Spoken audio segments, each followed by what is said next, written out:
कई बार असफलता हाथ लगी, लेकिन फाइनली अभी आपके साथ बैठा हूँ मैं। जब मेरा कॉलेज ख़त्म हुआ तो मेरे मन में यही था कि मुझे यूपीएससी की तैयारी करनी है। मेरे इस पे 2-3 विषयों पे मैं बात करना चाहता हूँ जो मुझे लगता है बहुत रेलेवेंट है। पहला तो एक इंग्लिश, मैंने देखा कि दोनों ही चरणों में इंग्लिश बहुत डोमिनेंट एग्जाम है।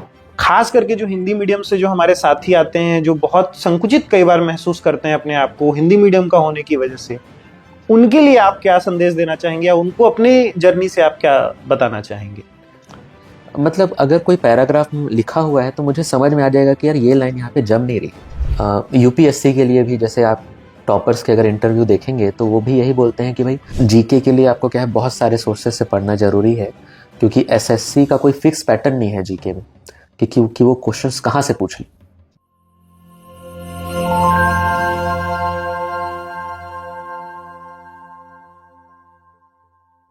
नन्ही चींटी जब दाना लेकर चलती है, चढ़ती दीवारों पर 100 बार फिसलती है। मन का विश्वास रगों में साहस भरता है, चढ़कर गिरना, गिरकर चढ़ना न अखरता है। आखिर उसकी मेहनत बेकार नहीं होती, कोशिश करने वालों की कभी हार नहीं होती। हरिवंश राय बच्चन की ये कविता आज के जो हमारे विशेष मेहमान हैं उनके जीवन का सारांश है। एसएससी सीजीएल की परीक्षा जो होती है उसमें उसके जो टियर 2 यानी कि मेंस परीक्षा जो होती है उसमें 390 में से 370 नंबर इनके आ रहे हैं। और हमारे बीच जो मेहमान हैं उनका नाम है शुभम अग्रवाल।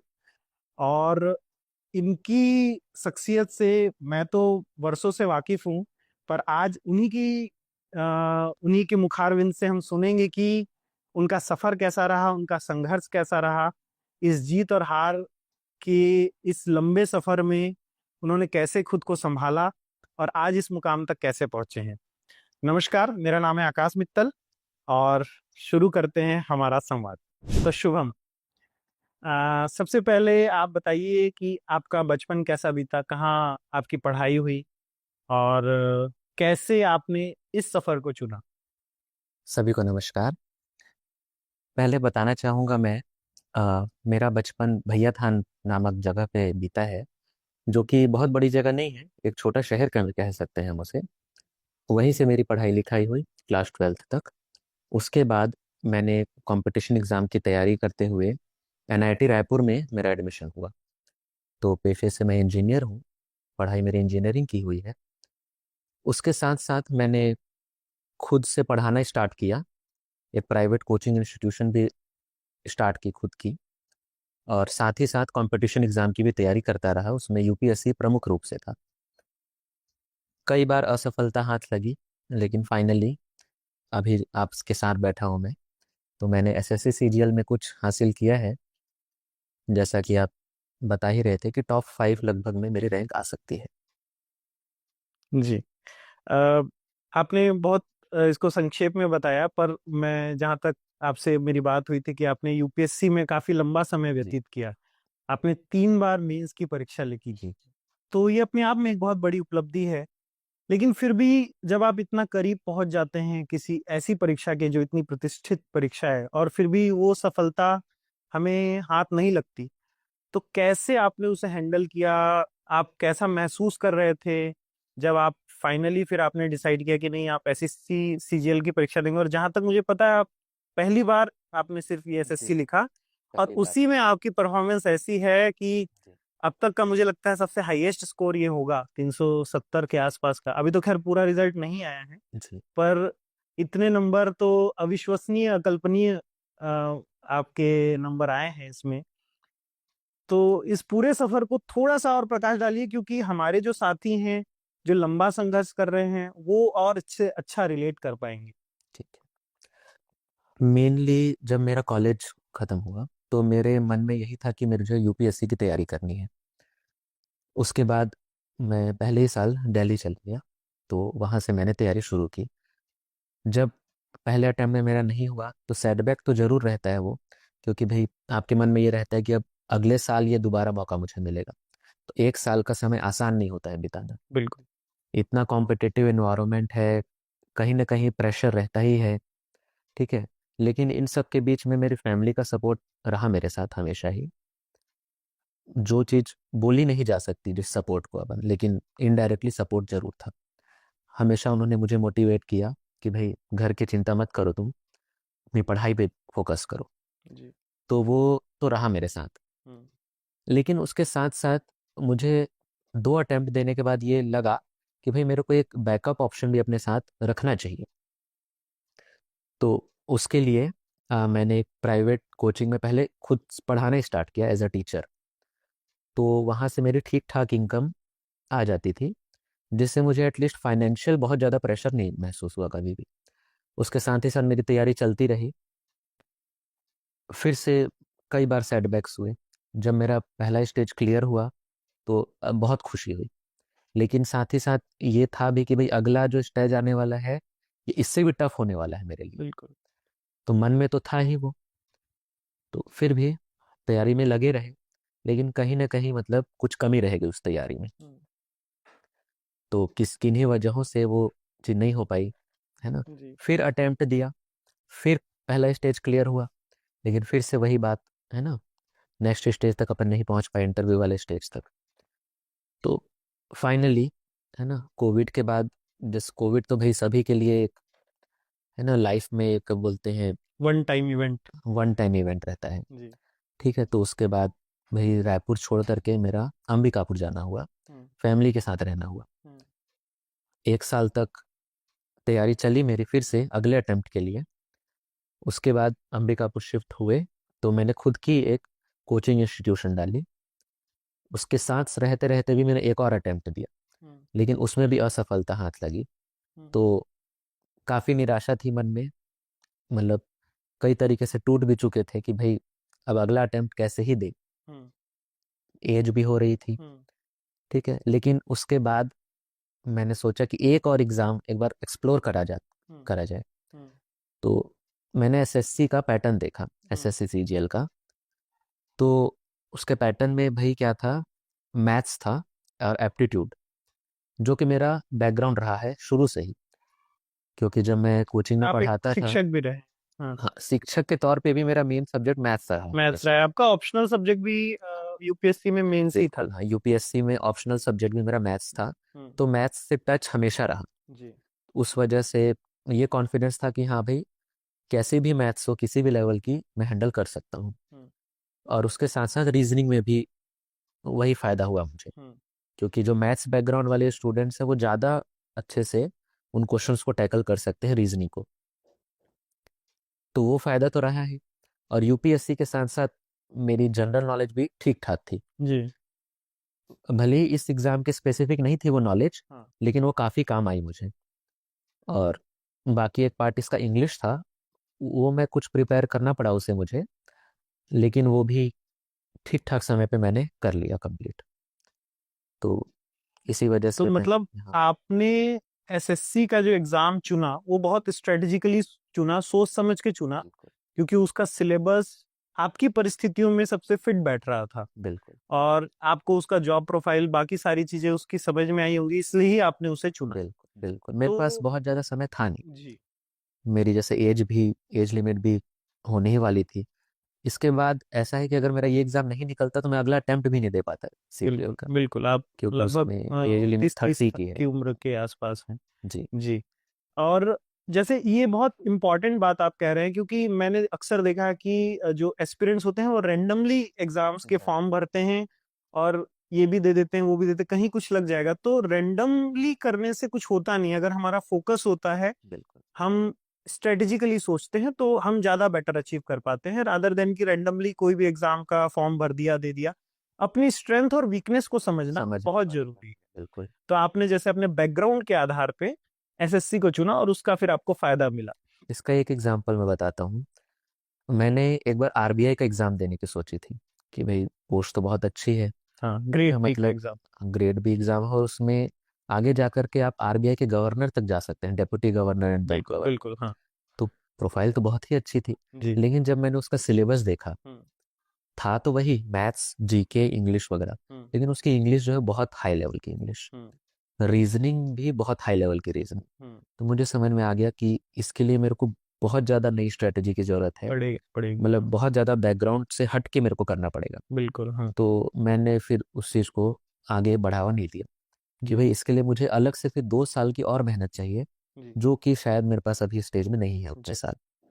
क्योंकि हम एसएससी सीजीएल की बात कर ही रहे हैं और आपने सब्जेक्ट्स का भी जिक्र किया, तो इसी कंटिन्यूएशन में मैं चाहता हूं कि आप एक बार ब्रीफली एग्जाम का पैटर्न हम्म। हमारे एस्पिरेंट्स को एक्सप्लेन कर दे। वैसे तो सब जानते ही हैं, पर आपके मुंह से शायद बेटर वो समझ पाएंगे कि क्या पैटर्न रहा है एग्जाम का, क्या रिक्वायरमेंट और पैटर्न है। बेसिकली ये 2 टियर एग्ज़ाम है, जी इंटरव्यू नहीं होता है इसमें। जी। जो टियर 1 है वो क्वालिफाइंग है, हम्म ठीक है, प्रीलिम्स के जैसे हम समझ हम्म सकते हैं उसको। हम्म। तो 4 सब्जेक्ट्स है इसमें। ओके। हाँ, क्वांटिटेटिव एप्टीट्यूड है, जनरल इंटेलिजेंस है जिसे हम रीजनिंग बोलते हैं, हम्म जनरल अवेयरनेस है, एंड इंग्लिश। तो इसमें टोटल 100 क्वेश्चंस होते हैं, 200 मार्क्स के। नेगेटिव मार्किंग है इसमें, और 1 आवर का एग्जाम है। तो मतलब बेसिकली स्पीड यहाँ पे बहुत महत्वपूर्ण बिल्कुल है। है, स्पीड बहुत ज़्यादा मैटर करती है। 60 मिनट में आपको 100 क्वेश्चन 100 क्वेश्चंस, हाँ उसमें भी 50 क्वेश्चंस मैथ से रिलेटेड, जो कि काफ़ी टाइम टेकिंग हो टाइम सकती है। टेकिंग हो सकते हैं बिल्कुल। हाँ तो ये पैटर्न है, स्पीड का मेन गेम है इसमें। हाँ तो उसको आपको पहले तो क्वालिफाई करना है, क्योंकि 37 lakhs एस्पिरेंट हैं जी जिन्होंने फॉर्म भरा है, बिल्कुल। और सेकेंड स्टेज के लिए सिर्फ उनमें से 0.5% लगभग, यानी मुश्किल से 1.5 या 2 लाख लोग।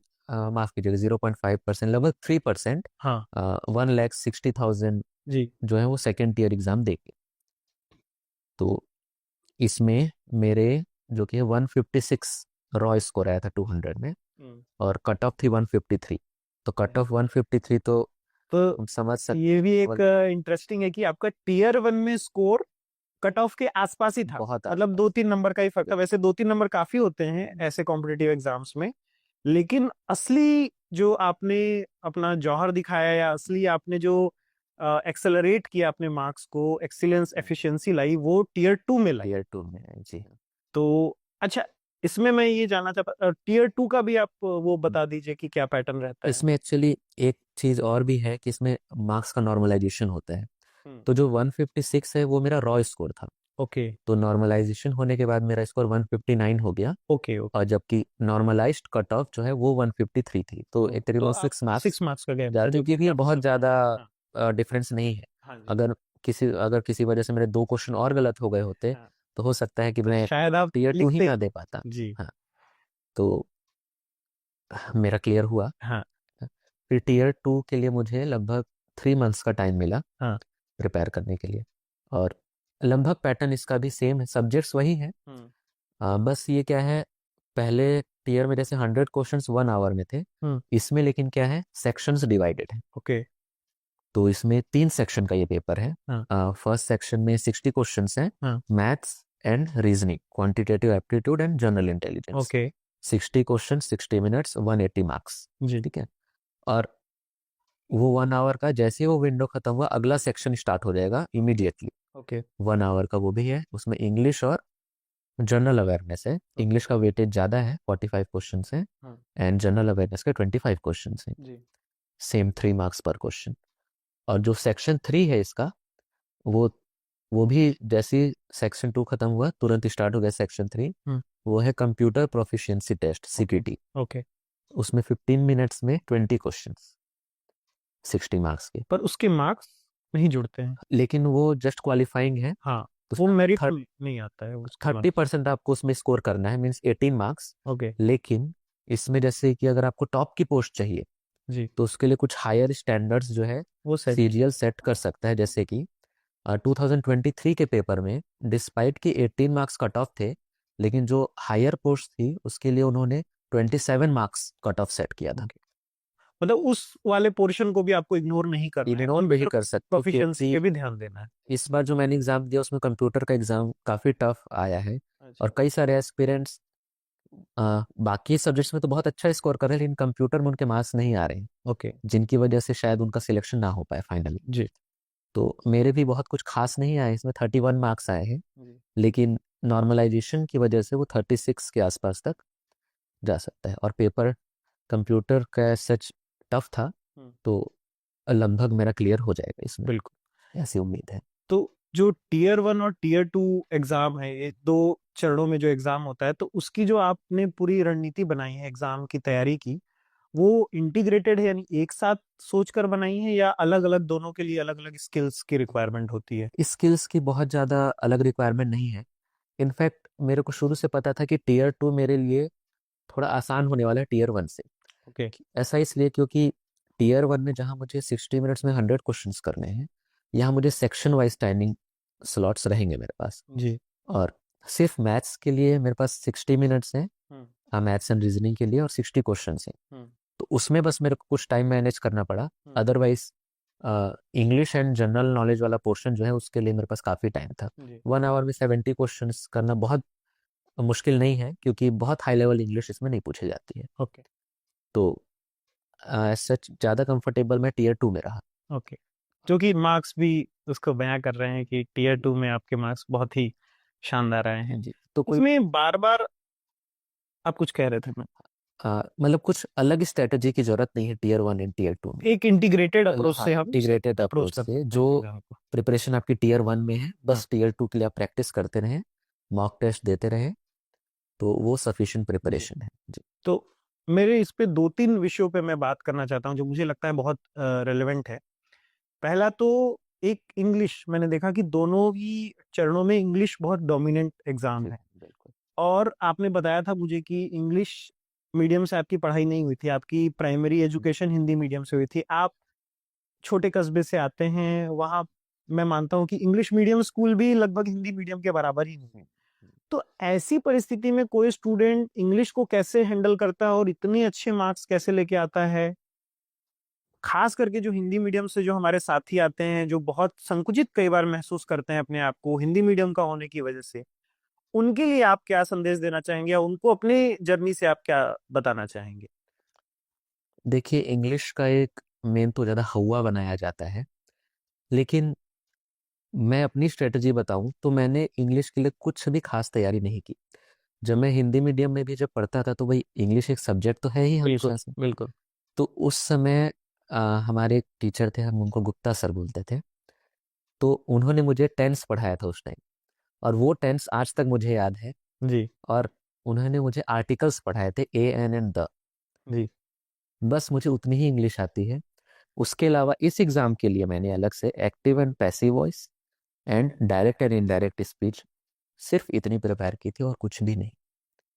बाकी जस्ट जो मेरी इंग्लिश की रीडिंग रही है, जैसा कि जब मैं यूपीएससी के एग्ज़ाम देता था तो उस टाइम्स न्यूज़पेपर पढ़ना, तो न्यूज़पेपर में एडिटोरियल्स पढ़ना, और नॉर्मल इंग्लिश लैंग्वेज की बुक्स पढ़ रहे हैं अपन, जी। तो जो सेंटेंस मेकिंग का जो आइडिया लग जाता है ना, कि भाई ये ऑप्शन इसमें बिल्कुल भी मैच नहीं कर रहा है, हाँ जी। कहीं से फिट ही नहीं हो रहा, लॉजिक से। सिर्फ उसी से मैंने 45 में से 45 क्वेश्चन सही किए। मतलब आप एक बार ये पूरे मार्क्स फुल आए हैं मार्क्स इंग्लिश आ रहे में। हैं इंग्लिश में 135। तो ये मेरे हिसाब से जो हमारे हिंदी मीडियम के साथी जो सुन रहे हैं, उनके लिए काफी एक प्रेरणादायी बात हो सकती है कि एक सामान्य बैकग्राउंड से आकर भी आप बहुत अच्छा परफॉर्म कर सकते हैं। आपको कोई हाई फाई इंग्लिश मीडियम या दिल्ली बम्बई की लेवल की पढ़ाई नहीं चाहिए होती है। एक बेसिक आपकी अंडरस्टैंडिंग होनी चाहिए टेंस की, वॉइस की, और आपकी जी। अच्छी रीडिंग होनी चाहिए। रीडिंग तो बहुत, आप बहुत बेहतर रीडिंग कर अच्छी रहे, सकते हैं। मतलब अगर कोई पैराग्राफ लिखा हुआ है तो मुझे समझ में आ जाएगा कि यार ये लाइन यहाँ पे जम नहीं रही है, जी। या फिर ये वर्ड यहाँ पे जम नहीं रहा इंट्यूटिवली, मतलब आपके है। अंदर से एक आवाज आती है जो पिच आपकी रीडिंग से आती है। उस चीज को मैं ग्रामेटिकली एक्सप्लेन बिल्कुल नहीं कर नहीं कर सकते। कि भाई जी। इसमें डिटरमाइनर्स की जी। गलती है, मतलब जी। या फिर क्योंकि हमारी प्राइमरी भाषा हिंदी है। हाँ तो प्रीपोजिशन यहाँ कुछ आना है, जी, तो बिल्कुल। वो सब जी। नहीं बता पाएंगे कि नहीं कंजंक्शन है कि क्या है। तो वो सब ना मुझे आज तक समझ में आया है, हाँ। और ना मुझे उन सब की अभी तक तो कोई जरूरत नहीं पड़ी। ओके। मे भी आगे जाके जरूरत पड़े तो भाई जी। वो भी पढ़ना रहेगा, जी। लेकिन आज तक एज सच कंपटीशन एग्जाम में कभी मुझे इस तरीके की प्रॉब्लम नहीं है। नहीं। एक ये कि भाई आपको, हाँ, वोकेबुलरी तो वो स्ट्रांग रीडिंग हो से आ ही जाती जाती है। है रीडिंग से। आप रीडिंग करते रहेंगे तो आपको दिखेगा भाई कि ये वर्ड बार बार आ रहा है, और मैं बार बार इसको समझ नहीं पा रहा हूँ, तो एक बार भाई देख लें तो अच्छा रेफर है कर लिया। कि ये कॉमन वर्ड है। जी। और क्या आपने कोचिंग ली एसएससी सीजीएल एग्जाम के जी लिए? नहीं, आपने कोई भी कोचिंग नहीं ज्वाइन करी? एक प्लेटफॉर्म ज्वाइन किया था, लेकिन एज सच उससे मैंने कुछ खास बेनिफिट मुझे नहीं हुआ। ओके। हाँ। और लेकिन आपने कोई टेस्ट सीरीज ज्वाइन करी? जी हाँ, एक टेस्ट सीरीज ज्वाइन की थी, वो काफ़ी अच्छी थी। हाँ। तो बाद में कभी उसके बारे में बात करेंगे। हाँ, तो उसमें तो मतलब आपने तैयारी के हिसाब से सिर्फ एक टेस्ट सीरीज ज्वाइन करी थी? जी हाँ, बस एक टेस्ट सीरीज दी थी और मैंने लगभग 25 to 30 मॉक टेस्ट दिए थे। ओके। और आपने अलग से कोई फॉर्मल कोचिंग एसएससी सीजीएल के लिए ज्वाइन नहीं की थी? रिजल्ट के लिए कोई तो आपका क्या मानना है, जैसे आपका तो एक लंबा चौड़ा बैकग्राउंड है, तो आपका इस पे क्या टेक है कि इस एग्जाम को, एसएससी सीजीएल को अगर अप्रोच करना है तो कोचिंग की आवश्यकता है या नहीं है? एस्पिरेंट्स के ऊपर भी डिपेंड करता है। जैसे कि यूपीएससी के लिए भी जैसे आप टॉपर्स के अगर इंटरव्यू देखेंगे तो वो भी यही बोलते हैं कि भाई कोचिंग के सच रिक्वायरमेंट नहीं है। आप सेल्फ स्टडी करके प्रिपेयर करके टॉपर भी बन सकते हैं और एक नॉर्मल रैंक भी ला सकते हैं। ओके। कई सारे टॉपर्स ऐसे रहे हैं जिन्होंने कोई ऐसे फॉर्मल कोचिंग नहीं ली है। जी। जस्ट इंटरनेट इतना बड़ा माध्यम है आज के दिन, तो उसी से पढ़ाई करके उन्होंने अपनी सफलता हासिल की है। लेकिन मेरा पर्सनल, जैसे मैं अगर अपनी बात करूँ तो मैंने खुद भी यूपीएससी की कोचिंग तो ज्वाइन की ही। इससे एक ये होता है कि आप जब खुद से करते हैं तो आपको कंपटीशन का उतना आइडिया नहीं होता है कि भी किस लेवल का कंपटीशन है। बिल्कुल। लेकिन जब आप एक फॉर्मल कोचिंग लेते हैं उसका ये फायदा होता है कि भाई एक तो आपको दिखता है कि क्या कंपटीशन में कितने बच्चों के बीच में हूँ, और एक एक आपको डायरेक्शन मिलती है जी। कि भाई हाँ मेरे को ये चीजें करनी है। आप भटकते नहीं है फिर उस प्रिपरेशन से, एक तो ये रहता है। लेकिन सच एसएससी के लिए मैंने कोई कोचिंग नहीं ज्वाइन की, क्योंकि मेरे को जब मैं यूपीएससी की कोचिंग किया तो मेरे को एक आइडिया था कि भाई मेरी डायरेक्शन क्या है, मेरे को करना क्या है, किन रिसोर्सेज को रेफर करना है और किन को नहीं करना है। मतलब आपका एक्सपीरियंस ऑलरेडी आपके पास ऐसा था कि आपको आइडिया था कंपटीशन एग्जाम को कैसे हैंडल करना है, पर मतलब इसमें कोई एक फॉर्मूला नहीं हो सकता। कोई फॉर्मूला नहीं। स्टूडेंट को अपनी जरूरत को समझना चाहिए, एस्पिरेंट को, कि उसे किस किस चीज में हेल्प की जरूरत है। और ऐसा किसी के सामने हीरो बनने के लिए कि नहीं मैं तो कोचिंग नहीं ज्वाइन करूंगा, तो उसने कोचिंग नहीं ऐसा ज्वाइन नहीं करी, होना चाहिए। या मैं उसे ऐसा लगने लगे कि कोचिंग ज्वाइन कर ली मतलब अब तो हो ही जाएगा। मतलब अगर पॉसिबल है तो आप ज्वाइन कीजिए, लेकिन अगर पॉसिबल नहीं है तो निराश होने वाली कोई बात ही नहीं है उसमें। बिल्कुल। मतलब जैसे कोई छोटे शहर में है, कोई कोई गांव छोटे में। शहर में है, उसके पास बहुत बढ़िया कोचिंग अवेलेबल नहीं हो पा रही है, हाँ। तो आज के दिन सभी कोचिंग ऑनलाइन अवेलेबल है। जी। तो आप बेस्ट प्लेटफॉर्म चूज कर सकते हैं, बेस्ट टीचर से पढ़ सकते हैं अगर आपकी कोई नज़र में कोई है तो। जी। तो उसके लिए आपको सब कुछ छोड़ के बड़े शहर में वहाँ की परेशानियां झेलने की जरूरत बिल्कुल भी नहीं। जी, जैसे हमने दिल्ली में अभी रिसेंटली सुना, बिल्कुल हाँ। तो उस तरीके से रह के रोहित करके पैसे खर्चे करने की भी जरूरत और नहीं है। इतना ज्यादा मानसिक रूप से तनाव लेने की भी बिल्कुल जरूरत नहीं है। जरूरत नहीं आप अपने कंफर्ट में रह करके भी बहुत अच्छे प्लेटफॉर्म से पढ़ के बहुत कम फीस में आप बहुत अच्छी तैयारी कर सकते हैं। है। जी। लेकिन अगर आप कैपेबल हैं तो आप कर सकते हैं कोचिंग, इसमें कोई बुरी बात नहीं। ठीक है। मॉक टेस्ट में कई बार शुभम कम मार्क्स आते हैं बच्चों के, वो कहते हैं कि मॉक टेस्ट में हम अच्छा परफॉर्म नहीं कर पा रहे हैं, तो वो उससे ये इंटरप्रेट कर लेते हैं कि वो एग्जाम में भी अच्छा परफॉर्म नहीं कर पाएंगे, तो उस पे आपका क्या टेक है? ठीक है, मैं खुद ही मतलब अपना एग्जांपल दूं तो मैंने जो 25 to 30 मॉक टेस्ट लगाए थे उसमें मेरा हाईएस्ट स्कोर 348 था। जी। 348 मेरा हाईएस्ट स्कोर था, और एक स्कोर तो मेरा 278 कुछ था, अच्छा। जिसमें मेरी रैंक ही नहीं लगती अगर उतने मार्क्स आए होते। हाईएस्ट 348, तो और आप मेरा देख सकते हैं तो अब मतलब जो मॉक स्कोर है। टेस्ट में जो आपका एवरेज स्कोर था उससे आपने कम से कम 20 नंबर ज्यादा स्कोर किए एक्चुअल इजी एग्जाम में। टॉप स्कोर से 20 मार्क्स ज्यादा स्कोर किए, एवरेज से तो लगभग 50 मार्क्स आप बोल सकते हैं ज्यादा ओके। स्कोर किए। ओके। तो वो डिपेंड करता है आपका माइंडसेट कैसा है एग्जाम हॉल में। ठीक है, इस बार लकीली थोड़ा लक भी रहा है इस एग्जाम बिल्कुल में, बिल्कुल। बिल्कुल है, हाँ। क्योंकि आपके ऊपर सारी चीजें नहीं है। आपके पास ऑप्शंस हैं भाई, टिक करने का ऑप्शन है। स्पीड का टेस्ट तो है ही, लेकिन कई बार गलती से एक गलत आंसर निकल गया, हो जाता है। आपके पास टाइम नहीं उसको सुधारने का, आपको बिल्कुल मारना ही पड़ेगा वो आंसर। बिल्कुल। तो थोड़ा सा लक का गेम तो है। तो लकीली इस बार मैथ्स और रीजनिंग में मैंने पूरे 60 क्वेश्चन सॉल्व कर लिए, और उस समय मेरे पास 3 मिनट्स बचे हुए थे। 57 मिनट्स में ही मेरे सॉल्व हो गए थे सभी क्वेश्चंस। तो जैसे आप एक लंबे, आपने 3 बार यूपीएससी का प्रीलिम्स क्लियर किया है, और एसएससी सीजीएल में आपकी ऐसी परफॉर्मेंस रही है, इतनी शानदार परफॉर्मेंस रही है, तो एग्जाम हॉल में कैसा टेम्परामेंट चाहिए होता है, किस तरीके का एक सक्सेसफुल एस्पिरेंट की क्या क्वालिटीज होती हैं जो एग्जाम हॉल में वो बहुत अच्छा कर पाते हैं बाहर के मुकाबले? कई बार क्या होता है, स्टूडेंट्स बाहर बहुत अच्छा करते हैं पर एग्जाम हॉल में बिल्कुल विपरीत परफॉर्म करते हैं अंडर प्रेशर। कई, जैसे आपने बताया कि आप एग्जाम हॉल में अंडर प्रेशर और अच्छा परफॉर्म कर गए, तो ये क्या, इसका राज क्या है, ये जानना चाहता हूँ आपसे। जब आप बाहर भी तैयारी कर रहे हैं तो आपको डिसिप्लिन तरीके से तैयारी करनी है। बाहर ये नहीं सोचना है भाई, आज के दिन जैसे अपने हमारे मॉक टेस्ट के जो प्लेटफॉर्म है उसमें आपको पॉज करने का ऑप्शन देते हैं जी। कि भाई आप आधे घंटे एग्जाम दिए, कुछ काम है, बाहर चले गए, 1 घंटे बाद लौटे, उस एग्जाम को रिज्यूम किया। हाँ। तो ये चीज आपको एक्चुअल एग्जाम में करने को नहीं नहीं मिलती है जी। तो वहां से डिसिप्लिन फिर नहीं आ पाता है। बिल्कुल। आपकी वो तैयारी नहीं रहती है कि आप 2 घंटे कंटिन्यूअसली एक माइंडसेट हो करके आप उस पेपर पे सिर्फ फोकस कर पाए। जी। एक तो ये है। और दूसरा, मैं जब भी कंपटीशन एग्जाम दिया, मैंने अपने लाइफ में बहुत एग्जाम्स दिए हैं, लेकिन एक चीज हमेशा मेरी फिक्स रही क्या कि मैं एग्जाम हॉल में एटलीस्ट 1 आवर पहले या फिर हो सके तो 30 मिनट्स पहले एटलीस्ट मैं एंट्री ले लेता हूँ, ताकि मैं वहाँ के इन्वायरमेंट से यूज टू हो जाऊँ, Used to काफ़ी हो जाओ। कंफर्टेबल हो जाऊँ, हाँ। कोई पैनिक वाली सिचुएशन ना रहे।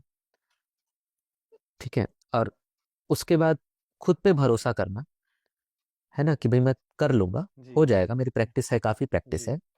एक बार तो रहता है भाई कि मेरा फर्स्ट क्वेश्चन ठीक ठाक आ जाए, ठग हो जाए। उसमें ना अटक जाऊं। जी। तो लकीली मेरे साथ वो भी नहीं हुआ। हाँ। अच्छा फ्लो रहा। हाँ। स्टार्टिंग के 7-8 मिनट में ही लगभग 13-14 क्वेश्चन हो गए थे। हाँ। तो फिर उसके बाद मैंने काफ़ी कंफर्टेबल फील किया कि यार मैं कर लूंगा, ज़्यादा प्रेशर लेने की जरूरत नहीं है।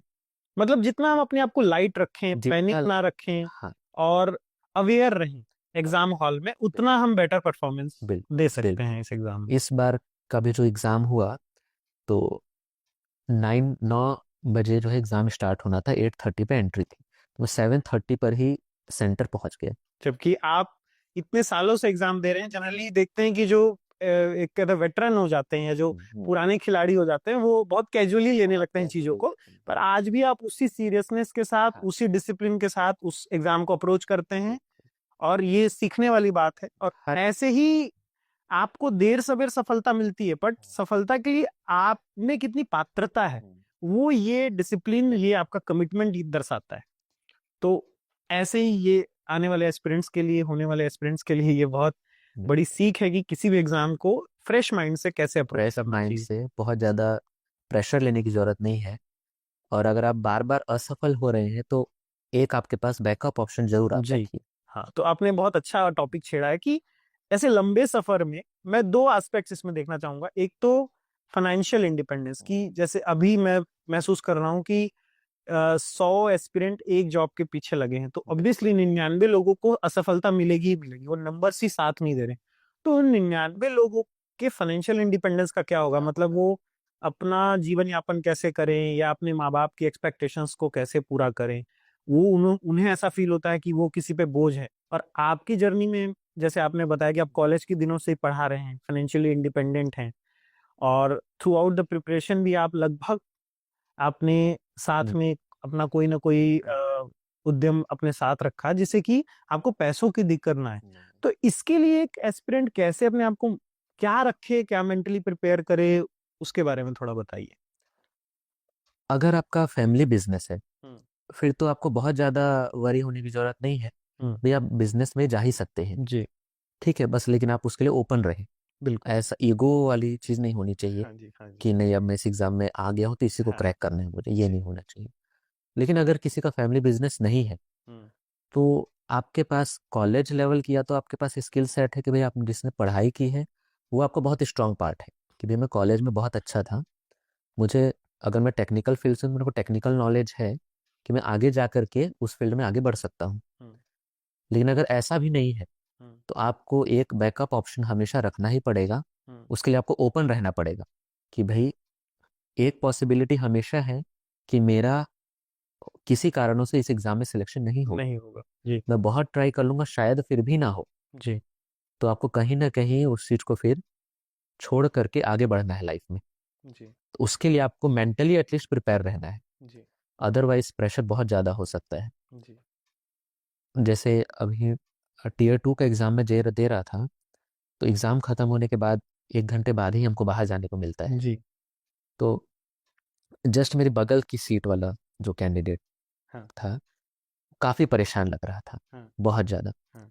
तो मेरे से बात कर रहा था कि भैया आपका कितना हुआ, आप कितना सॉल्व किए, ये वो। तो बातों ही बातों से पता चला कि कोई बैकअप ऑप्शन उसने नहीं रखा है अभी तक। जी। और लेकिन उसको ये भी चिंता है कि मैं अपने मतलब परिवार पे डिपेंडेंट हूँ, अपने बड़े भाई पे डिपेंडेंट हूँ। तो मेरा बड़ा भाई मुंबई में जॉब करता है, तो कुछ समय तक के लिए तो ठीक है, लेकिन उसके बाद जो है मुझे अपना रास्ता अलग सिलेक्ट करना ही होगा कि मैं क्या करना चाहता हूँ लाइफ में। जी। तो उस तनाव के साथ ये प्रिपरेशन जो है और मुश्किल हो जाएगी। मुश्किल हो जाती है, बिल्कुल। हाँ, तो इसलिए एक हमेशा कोशिश करनी चाहिए कि हाँ, चाहे छोटी हो या बड़ी हो, एक जॉब कोशिश, अगर हम कोशिश करते रहेंगे निरंतर, तो कुछ ना कुछ जरूर हमारे पास एक ऑप्शन रहेगा। अभी अगर आपके पास नहीं भी हो जॉब, लेकिन आप मेंटली जरूर प्रिपेयर रहें कि भाई मेरे को ये भी हो सकता है कि जॉब करनी पड़े। हाँ, तो आपको उसमें कुछ प्रॉब्लम नहीं होनी चाहिए, बिल्कुल। दुखी नहीं होना है आपको कि भाई नहीं यार मेरा ये नहीं हो पाया, अब मुझे ये करना पड़ा। हाँ, हीन भावना आ जाती हीन है। भावना नहीं होनी चाहिए, कोई भी काम छोटा नहीं है। हाँ। भाई जब मैं यूपीएससी की तैयारी कर रहा था तो लक्ष्य तो यही था कि हम आईएएस बनेंगे, जी। लेकिन ये पोस्ट भाई आईएएस के काफी नीचे है। हाँ। लेकिन फिर भी ऐसा नहीं है कि भाई हम वो नहीं बन पाए। हाँ। ठीक है, कुछ निराशा तो रहती ही है भाई कि हम इतने साल दे दिए उस प्रिपरेशन को, जी। लेकिन उसमें बह नहीं जाना है अपने को। जी। एक समय के बाद उसे स्वीकार कर लेना है और अपनी फील्ड में आपको एक्सेल करना है। बिल्कुल। आप एक बहुत अच्छे अपनी फील्ड में जो ये एग्जाम है, अब जैसे आपने इस एग्जाम में लगभग टॉप हाँ, किया है, अभी रिजल्ट आया, और जी। अब मैं तो यही चाहता हूँ कि आपके रैंक 1 आए, तो ताकि हमारा ये इंटरव्यू पहले से और सफल हो जाए। पर जैसे आपने पूरे टाइम पे वर्किंग रहे आप, और वर्किंग के साथ आपने प्रिपरेशन करी, तो कैसे आप मैनेज करते थे टाइम वगैरह? और टफ होता होगा ऑब्वियसली, हेक्टिक होता होगा, तो उसको कैसे आप मैनेज करते थे? एक तरीके से स्टार्टिंग के जो मेरे 2-3 अटेम्प्ट्स थे यूपीएससी के, वो मैंने काफ़ी सीरियस होकर के दिए। तो उसमें मुझे कुछ सफलता हाथ लगी, जैसे मेरा फर्स्ट टेस्ट तो क्लियर हो जाता था, लेकिन सेकंड नहीं हो पाया किन्हीं कारणों से। लेकिन उसके बाद के जो मैंने अटेम्प्ट्स हैं, मुझे कहीं ना कहीं लगता है कि मैंने उनके साथ इनजस्टिस भी किया उन अटेम्प्ट्स के साथ भी, क्योंकि मैं जो मेरा बैकअप ऑप्शन में जो मैं वर्क कर रहा था उसको मैंने कहीं ना कहीं थोड़ा ज़्यादा समय दिया और प्रिपरेशन को कम समय दिया। तो जो आधे मन से जो चीज़ होती है ना वो भी रही, जी। लेकिन फिर भी ठीक ठाक मैंने हैंडल किया उस चीज़ को। मतलब ये नहीं लगा मुझे कि अगर मैं जॉब नहीं करता तो मेरी वो एग्ज़ाम जरूर निकल जाता, ऐसा नहीं आया कभी मेरे मन में। जी। मेरे को लगा कि भाई कुछ इनहेरेंट डिफेक्ट्स थे जी। मेरे अंदर भी, कि उस एग्ज़ाम के लिए पर्टिकुलरली शायद मैं सूटेबल नहीं था उस एग्ज़ाम के रिक्वायरमेंट के लिए। ये शुभम, मैं आपको मतलब बोलना चाहूंगा कि ये एक बहुत ही जो बड़ा सोच का व्यक्ति होता है, वही अपने आप का इतना एनालिसिस करके, उसके अंदर ही जिसे कहते हैं सेल्फ अवेयरनेस, अपने बारे में इतना अवेयरनेस होना कि जैसे किसी का एग्जाम में नहीं होता तो वो एग्जाम को दोष देता है, बिल्कुल। जबकि आप अपने अंदर वो कमी ढूंढ रहे हैं कि कहीं ना कहीं मेरे अंदर वो कमी रही होगी, इस वजह से मैं उसका सेकंड स्टेज क्लियर नहीं कर पाया। कभी भी तो ये अपने आप में ये ह्यूमिलिटी होना ही एक बहुत बड़ी बात है, बिल्कुल और उससे ही फिर आगे का रास्ता खुलता है। खुलता है, बिल्कुल जी। तो ओपन माइंडेड। एस्पिरेंट्स को भी ये समझना चाहिए कि अगर आपका नहीं हो रहा है किसी एग्जाम में, तो आप भी अपने अंदर थोड़ा सा झांकिए, समझिए कि उसकी जो रिक्वायरमेंट है, उससे ये नहीं साबित होता कि आप खराब व्यक्ति हैं या आप बुद्धि से कमजोर व्यक्ति हैं। किसी एग्जाम की रिक्वायरमेंट में आप फिट नहीं बैठते। बिल्कुल। जी। तो एक पक्ष तो ये रहा, इतनी लंबी जर्नी में फैमिली का साथ बहुत जरूरी है, तो बिल्कुल, फैमिली का सपोर्ट आपके साथ कैसा रहा? फैमिली का सपोर्ट बहुत बढ़िया रहा मेरे साथ। जी। कभी भी डायरेक्टली कोई चीज़ के लिए मुझे प्रेशर नहीं फील हुआ कि नहीं भाई अब समय आ गया है कि आप इस चीज़ को छोड़ करके, है ना, अपनी राह बनाओ, आप खुद की राह बनाओ, है ना। तो सपोर्ट हमेशा से रहा कि कोई बात नहीं, है ना, तुम तुम्हारा भी कभी अच्छा टाइम आएगा, आएगा। है ना, कि जी। एग्ज़ाम क्लियर होगा, जी। बस कोशिश करते रहो। जी। तो ऐसा कुछ बहुत ज़्यादा प्रेशर फील नहीं हुआ, लेकिन खुद से जो होता है कि भाई ठीक है कोई सामने वाला नहीं बोल रहा है, लेकिन मेरे को उसको फॉर ग्रांटेड नहीं लेना नहीं चाहिए। लेना चाहिए। तो इसलिए मैंने बैकअप ऑप्शन हमेशा से रेडी रखा। तो सपोर्ट तो रहा, काफ़ी सपोर्ट रहा। और आपकी शादी हो चुकी है, जी। शायद 1 साल से भी ऊपर हो चुका है। 1 साल और 1 महीना लगभग हो चुका है जी। अभी शादी को। तो मतलब शादी के जस्ट बाद से ही आपने, या 5-6 महीने बाद से ही आपने ये एसएससी की तैयारी शुरू कर दी होगी? बिल्कुल। तो इतनी जल्दी अगर आप प्रिपेयर कर रहे हैं, तो पार्टनर का सपोर्ट बहुत जरूरी है, और पार्टनर का अंडरस्टैंडिंग होना बहुत जरूरी है। तो आपकी पत्नी का कितना रोल है आपकी इस सफलता में? बहुत बड़ा रोल है उनका भी। उनका सपोर्ट भी रहा हमेशा से। हाँ, मैं उनका ये कहना था कि बाकी चीज़ें मैं संभाल लूंगी, आप बस अपने एग्जाम पे फोकस करो, इतना ही काफी होता है इतना ही काफ़ी है। हम लोगों के लिए। हाँ, जी। तो ठीक है, मेरी कोचिंग इंस्टीट्यूट भी चल ही रही थी, हाँ। लेकिन उसके अलावा मुझे कभी कोई प्रेशर फील नहीं। हमारा फैमिली बिजनेस भी है, लेकिन मेरे फैमिली मेंबर्स ने भी कभी मुझे उस बिजनेस में नहीं उतारा जी। कि भाई कोई जरूरी नहीं है, अगर तुम्हारा नहीं भी होता है सिलेक्शन तो हमारा बिजनेस है ही, हाँ। तुम्हारी कोचिंग इंस्टीट्यूशन भी है, जी। ठीक है, लेकिन अभी जो कुछ समय है तुम्हारे पास उसको सिर्फ पढ़ाई में लगाओ। जी। तो मेरी वाइफ के साथ साथ मेरे फैमिली मेंबर्स ने भी इस चीज़ में बहुत साथ दिया मेरा। जनरली किसी भी वार्तालाप की शुरुआत इस सवाल से होती है, लेकिन मैं इसे काफी देर बाद पूछ रहा हूँ कि अब आप कैसा महसूस कर रहे हैं? मतलब इतने लंबी जर्नी के बाद कैसा लग रहा है? जैसे एक फीलिंग होती है ना, मुझे लगता है कि बहुत इंसान हल्का महसूस करता है, कोई एक बड़ा बोझ सर से उतर जाता है, वैसा फीलिंग आती है। तो आपके साथ वो कैसा है? वो सिचुएशन कैसी फील है? अब आगे के लिए कैसे सोच रहे हैं? काफ़ी सेटिस्फाइंग फीलिंग आ रही है। हाँ। मैंने सच में एक्सपेक्ट नहीं किया था कि मेरा इतना अच्छा स्कोर आएगा। ठीक है, स्कोर ठीक ठाक आएगा ये जरूर था, हम्म। लेकिन इतना बढ़िया स्कोर आ जाएगा इस चीज़ की उम्मीद बहुत ज़्यादा नहीं थी मुझे।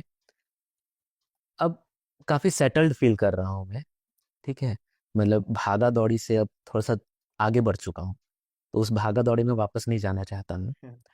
एक जगह मतलब एक अच्छी कुछ सुकून आप चाहते हैं, थोड़ा लाइफ में एक स्टेबिलिटी चाहते हैं, स्टेबिलिटी ठहराव चाहते हैं। चाहते हैं, और बहुत ज़्यादा एक्सप्लोर, बहुत ज़्यादा डायरेक्शंस में नहीं भागना है, किसी एक डायरेक्शन को पकड़ के उसमें एक्सेल करने की चाहते गहराई हैं। चाहते हैं आप? जी, जी। जैसे अभी कोई भी, जैसे मुझे गवर्नमेंट की तरफ से डिपार्टमेंट जो भी आप हाँ अलाउड लेटर आता है जिस भी जी। डिपार्टमेंट के लिए, जी। तो उसमें मुझे अब एक कोशिश है कि एग्जाम्पल सेट करूँ मैं वहाँ जी। जाकर के।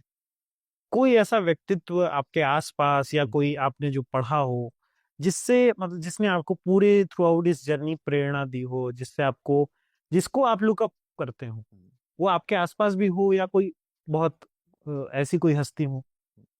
शुरू में तो नहीं था ऐसा कोई व्यक्तित्व, लेकिन यूपीएससी जब मैं प्रिपरेशन कर रहा था, तो जब मैं दिल्ली से वापस आया रायपुर में, तो जैसा कि मैंने बताया एक प्राइवेट कोचिंग इंस्टीट्यूशन भी मैंने ज्वाइन किया एज अ टीचर। जी। तो वहाँ एक मेरे सीनियर, हम्म। मतलब मेरे साथ ही पढ़ाते थे, मैं मैथ सब्जेक्ट पढ़ाता तो वो फिजिक्स पढ़ाते थे, ओके। तो सूर्यकांत अग्रवाल, जी। तो उनसे मैं काफ़ी प्रभावित हुआ। अच्छा। शुरू शुरू में ही काफ़ी प्रभावित हुआ जी। उनके व्यक्तित्व से, उनकी सिंप्लिसिटी से। जी। तो मैंने काफ़ी कोशिश करी उस चीज़ को लेकर के कि मेरे जीवन में भी वो सरलता आए, जी।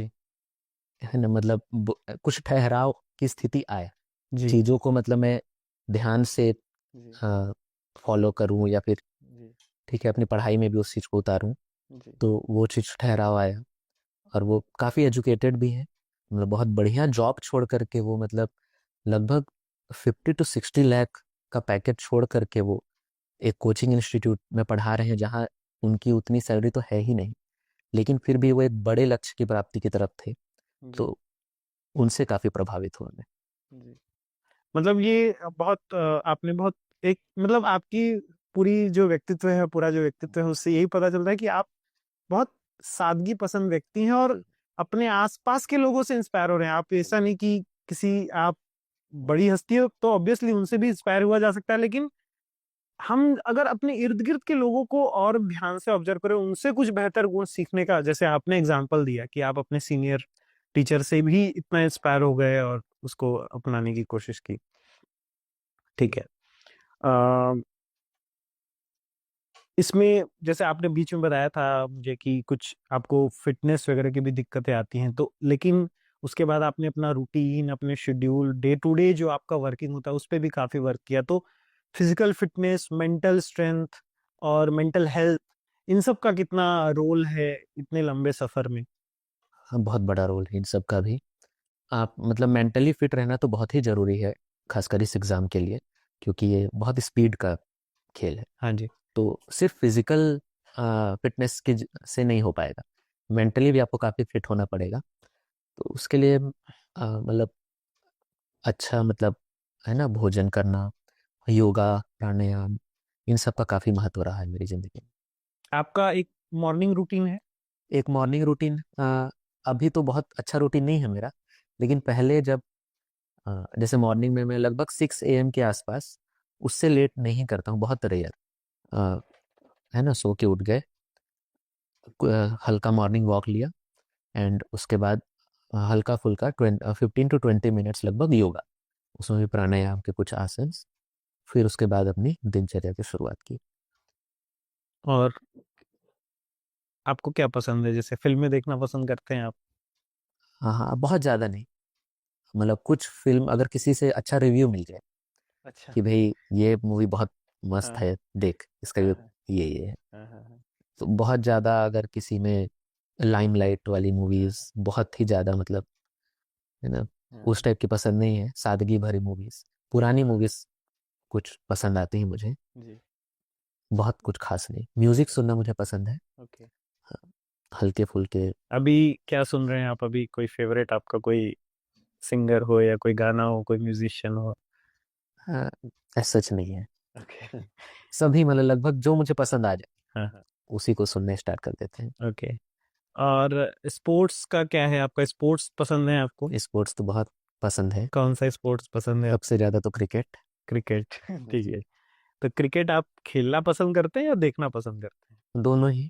अच्छा, हाँ, खेलते भी हैं आप? खेलते भी, बहुत कुछ खास नहीं, बहुत हम्म। अच्छा खिलाड़ी नहीं हूँ मैं, लेकिन हाँ, ऑब्जर्वेशन, मुझे ऐसा लगता है कि ठीक ठाक ऑब्जर्वेशन है मेरी क्रिकेट में। अच्छा। तो अभी क्या आपका, अभी करंट इंडियन टीम के बारे में क्या ऑब्जर्वेशन है आपका? करंट कि इंडियन, अभी क्या हालात हैं इंडियन टीम के? ये हमारे बेस्ट फेज में है या अभी कुछ गड़बड़ चल रही है? बहुत बढ़िया फेज में चल रहे हैं हम, हाँ। बस एक ही थोड़ा सा बैकड्रॉप, मतलब इसका प्रॉब्लम वाला एस्पेक्ट ये लगता है मुझे कि एक्सपेरिमेंट्स बहुत ज़्यादा हो रही है टीम में, ओके। एक सेटल्ड टीम हमारी नहीं हो पा नहीं रही आ है। रही। बिल्कुल, वही एक प्रॉब्लम है, अदरवाइज तो ये बेस्ट टीम है, अगर मतलब एक टैलेंट वाइज बेस्ट है, टैलेंट वाइज बेस्ट टीम है, बट बस एग्जीक्यूशन कहीं पे मिसिंग है। सिक्योरिटी नहीं है किसी प्लेयर को कि हम्म भाई, हम्म हम्म कि मुझे एक लंबा रन मिलेगा, ओके। उस वजह से काफ़ी प्रॉब्लम्स आती हैं जी। कि भाई एक बॉलर को हम्म 2 मैच खिलाया, परफॉर्म नहीं किया, तो हम्म। बाहर कहते हैं कि स्टेबिलिटी की ज़रूरत है हमारी टीम में। कोई नया एस्पिरेंट अगर एसएससी सीजीएल की तैयारी करना चाहता है, पहली बार वो एग्जाम को दे रहा है, आपने भी पहली बार ही दिया, बट आपका क्योंकि एक लंबा बैकग्राउंड है इसमें, कंपटीशन एग्जाम में, तो उसके लिए कुछ कोई बेसिक 4-5 चीजें हों जो आप क्विकली बता दें कि ये चीजों मस्ट डू है, कि इनको आप एस्केप नहीं कर सकते, तो वो क्या होंगी? देखिए, अगर आपका सब्जेक्ट से रिलेटेड कुछ खास बैकग्राउंड नहीं है, तो हार्ड वर्क तो बहुत इंपॉर्टेंट है। अ, आज के दिन हम उसे स्मार्ट वर्क भी बोलते हैं, हम्म। बहुत ज़्यादा इंपॉर्टेंट है वो, ठीक है। और प्रैक्टिस, आई मीन मतलब मैथ्स वगैरह की प्रैक्टिस आपकी लगभग 3 to 4 आवर्स डेली होनी चाहिए, ओके। हर टॉपिक्स में, अलग अलग टॉपिक्स में, तभी आप उस स्पीड के लिए प्रिपेयर हो पाएंगे। उसके बाद आपको जनरल नॉलेज की प्रिपरेशन, इंग्लिश में बहुत ज़्यादा जोर नहीं दूंगा इंग्लिश में, क्योंकि अगर स्टूडेंट्स मॉक टेस्ट जब लगाएंगे तो उनको एक आइडिया लगेगा कि बहुत हार्ड इंग्लिश नहीं है, है ना, तो जो कुछ उनको जो चीज़ें पढ़नी होंगी अपने सब्जेक्ट्स के अलावा, वो उसमें बहुत ज़्यादा टाइम नहीं लगेगा, मतलब वो 10 to 15 डेज का काम है। उसके बाद मॉक टेस्ट देते देते भी उसकी तैयारी हो जाएगी आपकी इंग्लिश की। और लास्ट जो बहुत इंपॉर्टेंट पोर्शन है, जीके, जिससे आपकी रैंक डिसाइड हो सकती है एक तरीके से, बिल्कुल। क्योंकि बाकी सब सब्जेक्ट्स में तो सभी अच्छा स्कोर कर लेते हैं, लेकिन जीके में लोग जो है पीछे रह जाते हैं। तो जीके के लिए आपको क्या है, बहुत सारे सोर्सेज से पढ़ना जरूरी है, क्योंकि एसएससी का कोई फिक्स पैटर्न नहीं है जीके में कि क्योंकि वो क्वेश्चंस कहाँ से पूछ ली, तो आपको एक मल्टी डायमेंशनल अप्रोच की इसमें जरूरत पड़ेगी। सब्जेक्ट वाइज आपको एक स्ट्रेटेजी बनानी पड़ेगी स्टूडेंट्स को, बिल्कुल। और खुद से समझना पड़ेगा था, किसी का कॉपी कैट ना हो, खुद का। प्रीवियस ईयर क्वेश्चंस जैसे हाँ बहुत जी। अच्छे रेफरेंस हो सकते हैं, हाँ। तो उस पैटर्न पे, जैसे कि एसएससी सीजीएल में जैसे प्रीवियस 2 इयर्स में 2022 और 23 का पेपर देखें, तो उसमें बायोलॉजी से 2 to 3 क्वेश्चन हैं जीके में, और वो लगभग सेम पैटर्न फॉलो करें कि भाई विटामिन के ऊपर क्वेश्चन है, कि भाई विटामिन B1 का साइंटिफिक नेम क्या है, और कुछ एनिमल किंगडम के क्वेश्चन हैं। तो भाई एनसीईआरटी या फिर किसी भी बुक में आपको 2-3 चैप्टर्स उसके ऊपर रीड कर लेने चाहिए कि भाई मेरे को 2-3 क्वेश्चन तो यहाँ से मेरे फंस ही जाएंगे। ये बात अलग है कि मेरा एक भी क्वेश्चन नहीं फंसा उसमें से, लेकिन अगले साल मतलब आपको ऐसे आगे जा एंटिसिपेट करके करना है। एंटिसिपेट करना बहुत जरूरी, अदरवाइज तो ये ओशन है। क्वेश्चन है बिल्कुल, हाँ, हाँ। जिसमें उसमें आपको नैरो करने के लिए पीवाईक्यूज जो है प्रीवियस ईयर पीवाईक्यूज बहुत बढ़िया सोर्स हो सकते हैं। जी। और बाकी बहुत हाथ पैर मारने की जरूरत नहीं है इसमें। मॉक टेस्ट लगाते रही तो वो प्लेटफॉर्म भी करंट अफेयर्स वगैरह को कवर कर ही लेते हैं। ज़्यादा से ज़्यादा मॉक टेस्ट लगाते रहिए, और वही एक पैटर्न को समझना है आपको। एक, अगर आपके पास एक्स्ट्रा टाइम है तो एक न्यूज़पेपर और फॉलो कर लीजिए कि भाई न्यूज़पेपर से आप तैयारी जनरल करंट इवेंट्स के लिए, बस। और इसी में आप लेकिन लगे रहें डेडिकेशन के साथ, तो काफ़ी अच्छी तैयारी होगी आपकी। तो शुभम, सपोज कोई नया एस्पिरेंट जो पहली बार किसी भी कॉम्पिटिटिव एग्जाम को अप्रोच कर रहा है, वो पहली बार अगर एसएससी सीजीएल एग्जाम ही देना चाहता है, तो उसको क्या 4-5 ऐसी बातें हैं जो उसके लिए बिल्कुल मस्ट डू हैं? इट्स लाइक कि वो नहीं करेगा तो सिलेक्शन होने के चांसेस इम्पॉसिबल, मतलब वो करने ही चाहिए। ऐसी क्या 4-5 बातें हैं, आप उन्हें अगर संक्षेप में बता दें तो। अगर मैं पहले 2 सब्जेक्ट्स की बात करूं, maths means quantitative aptitude and general intelligence की बात करूं, तो इसमें प्रैक्टिस बहुत ज़्यादा रिक्वायरमेंट है। क्योंकि जनरल इंटेलिजेंस में भी कई तरीके के क्वेश्चंस आ सकते हैं, लेकिन आप लगभग उन सभी तरीकों को कंप्लीट कर सकते हो प्रैक्टिस से। ओके। लगभग वो सभी कवर हो जाएंगे, सभी टाइप ऑफ क्वेश्चंस जो आने वाले हैं, तो आप एग्जाम में उसके लिए अच्छे से प्रिपेयर रहोगे। फर्स्ट ये हो गया।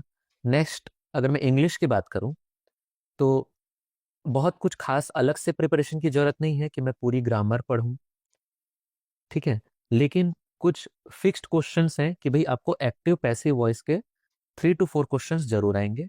डायरेक्ट इनडायरेक्ट स्पीच के 2 to 3 क्वेश्चंस आएंगे। मतलब एक तरीके से सिलेबस को और पैटर्न को समझने की कोशिश करें। बिल्कुल, उसको समझने की जरूरत है, तो यही 2 चीजें एक्स्ट्रा अलग से प्रिपेयर करें। और बाकी आपकी इंग्लिश रीडिंग ठीक होनी चाहिए। ओके। ऐसा कुछ बहुत ज्यादा आपको ग्रामर के अंदर जाने की जरूरत नहीं है, अदर उसका कुछ बहुत ज्यादा बेनिफिट नहीं होगा एग्जाम में। और बजाय इसके कि आप मॉक टेस्ट ज्यादा से ज्यादा लगाएं। जी। ये इंग्लिश के लिए हुआ। नेक्स्ट, जो सबसे इंपॉर्टेंट पोर्शन जो मुझे लगता है वो है जीके, ओके। क्योंकि इसी से आपकी रैंक डिसाइड होगी। ठीक है। ठीक है, क्योंकि आप बाकी सब्जेक्ट्स में तो फिर भी बहुत अच्छा स्कोर कर लेंगे, लेकिन जीके में लोगों के क्या है कि भाई 75 में सिर्फ 25 मार्क्स आ रहे हैं, 30 मार्क्स आ रहे हैं। लेकिन आपके वहीं पर अगर आपके 50 मार्क्स आ जाते हैं, तो वो तो बहुत बड़ा वो आपको मतलब टॉप 1000 रैंक्स में ला सकता जगह है, दिला। जिससे आपको पोस्ट बहुत अच्छी मिल जाएगी। जी। रैंक डिसाइड करेगी जो कि आपकी। मेरे भी जैसे 57 मार्क्स जो जीके में आए हैं, उसी वजह से जो है मेरी मतलब जो रैंक है वो टॉप 5 में आने की चांसेस चांसेस। है। तो उसके लिए क्या स्ट्रेटेजी ये हो सकती है जीके के लिए, कि पहले तो आप प्रीवियस ईयर क्वेश्चंस को जरूर रेफर करें। 3 to 4 ईयर्स के क्वेश्चंस जो हैं वो इजीली अवेलेबल हैं गूगल में। तो उसमें लगभग, अगर अलग अलग शिफ्ट के हिसाब से देखें तो 8 से 9 पेपर्स आपके पास अवेलेबल है। इट मीन्स कि आपके पास लगभग 300 क्वेश्चन है। ठीक है, उसमें से आप एक पैटर्न को समझ सकते हैं कि भाई कहाँ से क्वेश्चन क्या पूछ रहा है।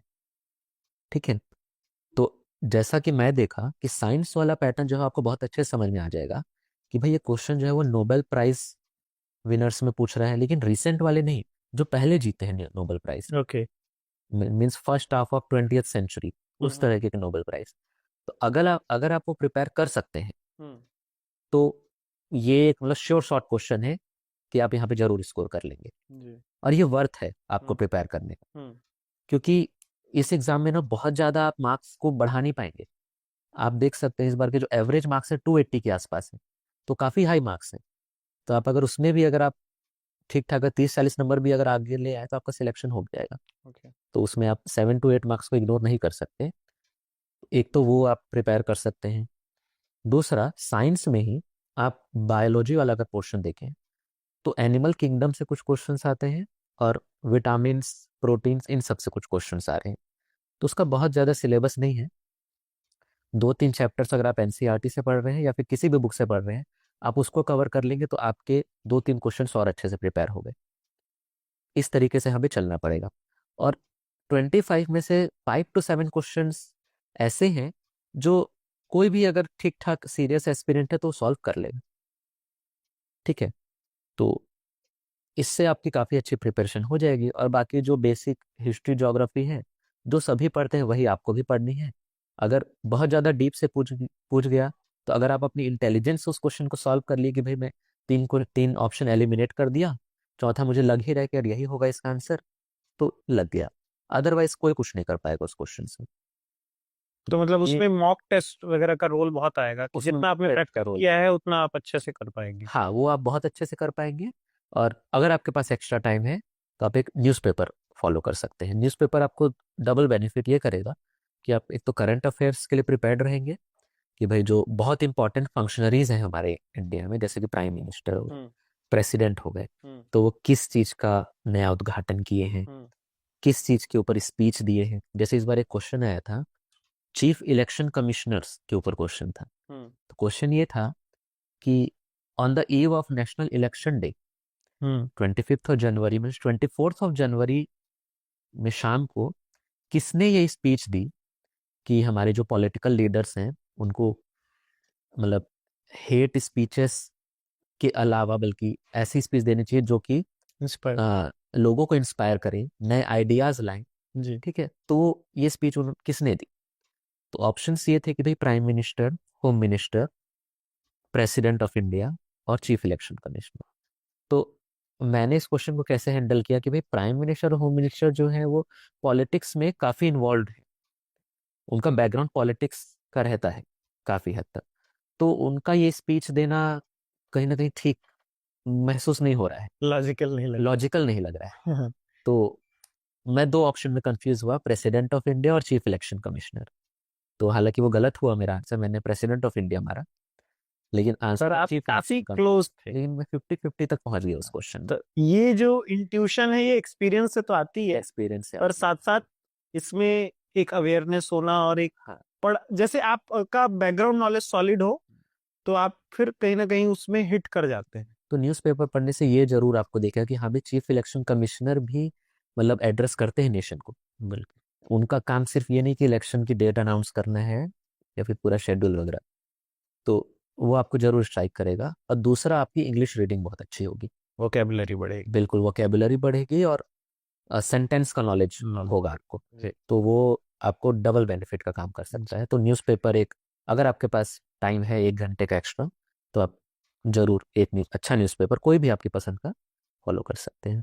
ओके, आप कौन सा न्यूज़पेपर पढ़ते थे? मैं द हिंदू बड़े। न्यूज़पेपर पढ़ता हूँ। पर द हिंदू कई बार बच्चों को बहुत टफ लगता है। हाँ, मेरा तो स्टार्टिंग से ही एक्चुअली आपका यूपीएससी तो की यूपीएससी प्रिपरेशन रही है, बैकग्राउंड था। तो थोड़ा सा इजी अगर करते हैं टाइम्स ऑफ इंडिया पढ़ सकते हैं, कोई भी न्यूज़पेपर जो आपके एरिया में आ रहा है। हम्म। क्योंकि अ, बहुत जो जैसे इंपॉर्टेंट फंक्शनरीज की अगर कुछ न्यूज़ आ रही है, टॉप न्यूज़ है, तो वो सभी न्यूज़पेपर्स फॉलो करते कवर हैं। करेंगे बिल्कुल। तो उसमें आपको कोई लॉस नहीं होने वाला कि भाई मैंने वो न्यूज़पेपर कई पढ़ा बार रहा तो वो छूट गया। मुझे लगता है कि इस प्रिपरेशन में कई बार बच्चे तकिया कलाम या हाँ, सिंबल्स पे बहुत पढ़ते हैं कि हाँ, द हिंदू नहीं पढ़ा तो नहीं होगा, वो अपने मन में इन चीजों को लेके बहुत बैठा लेते हैं। जबकि ये उतनी मायने नहीं रखती किस पेन से दिया, कौन सा न्यूज़पेपर पढ़ा, कौन सी बुक पढ़ी। नॉलेज इंपॉर्टेंट है, कोर नॉलेज एग्जाम का वो समझना इंपॉर्टेंट है। और ये सारी चीजें बाई प्रोडक्ट है या साइड की चीजें हैं। आपकी खुद की रिसर्च टॉपिक्स पे बहुत इंपॉर्टेंट है कि भाई आप उस न्यूज़ को कैसे फॉलो कर रहे हो। पक्का आपको पकाया कहीं इम्पोर्टेंट से लग रही है खाने क्या की ये आदत न्यूज़, ना हो। आपको इम्पोर्टेंट लग रही है कि नहीं वो न्यूज़, जी। तब आप उसको थोड़ा सा और डीप में देखोगे। बिल्कुल। अदरवाइज आप पढ़ के उसको निकल जाओगे आगे। तो न्यूज़पेपर, कौन सा न्यूज़पेपर करें उससे बहुत ज़्यादा फर्क नहीं है। हाँ, फर्क ये पड़ता है कि आप करें और उसको रेगुलर करें। आपसे बहुत लंबी और विस्तृत चर्चा हुई और भविष्य में भी और हम और गहराई से एग्जाम की स्ट्रेटेजी के बारे में डिस्कशन करेंगे। हो सकता है आपसे कुछ और हम मदद लें बच्चों तक पहुंचाने के लिए, एस्पिरेंट्स तक पहुंचाने के लिए हमारे यूट्यूब चैनल के माध्यम से, जिसमें हम एजुकेशनल कंटेंट बच्चों तक पहुंचाते हैं। तो अगर आप हमसे जुड़ें और उसमें भी हमारी कुछ मदद करें तो और बेहतर होगा। आपके भविष्य के लिए बहुत बहुत शुभकामनाएं। Thank you. आपने जैसी सफलता इस परीक्षा के दौरान हासिल की है, वैसे ही आप आने वाले अपने करियर में और बुलंदियों को छुएं, ऊंचाइयों को छुएं, हमारे देश का नाम रोशन करें। Thank you. यही आपसे उम्मीद है और यही हम सबकी शुभकामना है आपको। Thank you. हमारी पूरी टीम की ओर से बहुत बहुत बधाई। आ, दोस्तों, अगर आपको ये पॉडकास्ट, हमारा इंटरव्यू, हमारी पहल अच्छी लगी हो तो हमें सपोर्ट करें। वीडियो पसंद आया हो तो इस वीडियो को लाइक करें, शेयर करें और कमेंट्स में बताएं कि आप और शुभम सर से क्या जानना चाहते हैं, किन विषयों पर और चर्चा करना चाहते हैं, ताकि हम आपके सवाल इन तक पहुंचा सकें। और अगर आपको हमारी पहल अच्छी लगी हो तो हमारा हौसला बढ़ाएं। एवन नौकरी के यूट्यूब चैनल को सब्सक्राइब करें। बहुत बहुत धन्यवाद।